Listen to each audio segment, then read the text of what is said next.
সময়ের সাথে সাথে হয়তো ষড়যন্ত্রকারীদের রং চেহারা হয়তো পাল্টেছে, কিন্তু চরিত্র ভিন্ন মত একদমই পাল্টায়নি তাদের চরিত্র। তো হবে ষড়যন্ত্র কিন্তু এখনো থেমে নেই। মুক্তিযুদ্ধ বা স্বাধীনতাকে প্রশ্নবিদ্ধ করার জন্য, প্রশ্নবিদ্ধ করতে দেশি বিদেশি অপশক্তি তখনও যেমন সক্রিয় ছিল, এখনো ঠিক একইভাবে তারা সক্রিয়।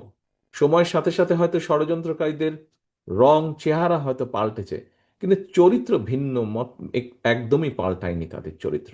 পতিত পলাতক একটি চক্র শুধুমাত্র নিজেদের হীন দলীয় স্বার্থে বাংলাদেশের স্বাধীনতা এবং মুক্তিযুদ্ধের ইতিহাসের বিকৃতি ঘটিয়েছিল। স্বাধীনতা এবং মুক্তিযুদ্ধের ইতিহাসকে চেষ্টা করেছিল তারা, করেও ছিল, অনেক ক্ষেত্রে দলীয় ইতিহাসে তারা পরিণত করেছিল। আর এই অপরামদর্শী অপচেষ্টার কারণেই পরিস্থিতির সুযোগ নিয়ে এখন আবার মুক্তিযুদ্ধের পরাজিত একটি চক্র বিজয়ের নতুন ইতিহাস রচনার অপচেষ্টা তারা করছে। প্রিয় ভাই বোনেরা, পরাজিত চক্রকে মোকাবেলায় প্রতিশোধ প্রতিহিংসার পরিবর্তে বিজয়ের সফল প্রতিটি মানুষের ঘরে পৌঁছে দেবার জন্য স্বনির্ভর সমৃদ্ধ একটি গণতান্ত্রিক বাংলাদেশ প্রতিষ্ঠাই হোক এবারের বিজয় দিবসে আমাদের অঙ্গীকার। বিজয়ের সুফল প্রতিটি নাগরিকের ঘরে ঘরে পৌঁছে দিতে আসন্ন জাতীয় নির্বাচনে বাংলাদেশ জাতীয়তাবাদী দল বিএনপি বা ধানের শীষ আবারও জনগণের সহযোগিতা, সমর্থন এবং সুযোগ প্রত্যাশা করছে। বাংলাদেশের স্বাধীনতা অর্জনের পর থেকে আজ পর্যন্ত যতবার দেশের গণতন্ত্র হুমকির সম্মুখীন হয়েছে, আমরা দেখেছি ততবারই দেশের স্বাধীনতা সার্বভৌমত্ব হুমকির সম্মুখীন হয়েছে। 1975 সালের 7ই নভেম্বর কিংবা 2024 সালের 5ই আগস্ট ইতিহাসের প্রতিটি বাঁকে এর সত্যতা কিন্তু প্রমাণিত হয়েছে। কখনোই জনগণকে ক্ষমতাহীন করে রাষ্ট্রযন্ত্র কখনোই ক্ষমতাশীল হয়ে উঠতে পারে না। জনগণকে ক্ষমতাবান করার পূর্ব শর্তই হচ্ছে, যা সব সময় বলে এসেছি আমরা, পূর্ব শর্তই হচ্ছে জনগণের সরাসরি ভোটে জনগণের কাছে দায়বদ্ধ, জনগণের কাছে জবাবদিহিমূলক রাষ্ট্র সরকার প্রতিষ্ঠা। এবং এ কারণেই বিএনপি সব সময় রাষ্ট্র এবং সরকারে জনগণের অধিকার প্রতিষ্ঠা করতেই যে কোনো মূল্যে দেশে অবাধ, সুষ্ঠু এবং নিরপেক্ষ নির্বাচন অনুষ্ঠানের পক্ষে সকল সময় দৃঢ় অবস্থান গ্রহণ করেছে।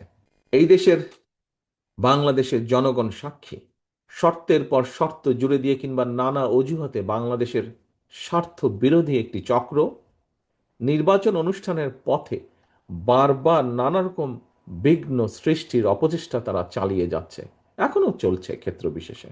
নির্বাচন কমিশন শেষ পর্যন্ত জনগণের সেই কাঙ্ক্ষিত জাতীয় নির্বাচন অনুষ্ঠানের তারিখটি ঘোষণা করেছে। প্রিয় ভাই বোনেরা, সতর্ক থাকতে হবে, ষড়যন্ত্র কিন্তু এখনো থেমে নেই।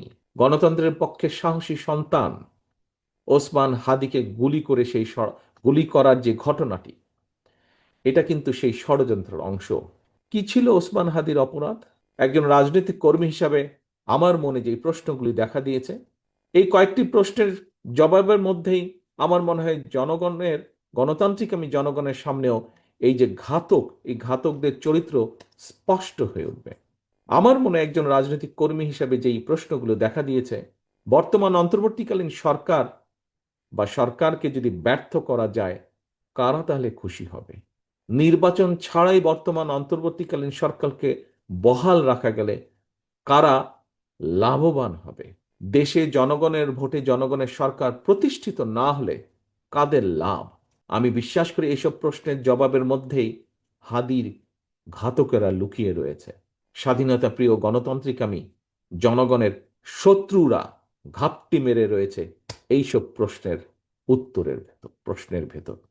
প্রিয় ভাই বোনেরা, সম্মানিত উপস্থিতিবৃন্দ, প্রিয় নেতৃবৃন্দ, আমি বিজয় দিবসের এই গৌরবজনক সময় দৃঢ়ভাবে বলতে চাই, যারা স্বাধীনতা প্রিয় গণতান্ত্রিকামী জনগণকে ভয় দেখাতে চায়, তার অবশ্যই ব্যর্থ হবে ইনশাল্লাহ। ভয়ের কোনো কারণ নেই। মানুষের জয় পরাজয়, জীবন মৃত্যু সবকিছু আল্লাহর হাতে নির্ধারিত।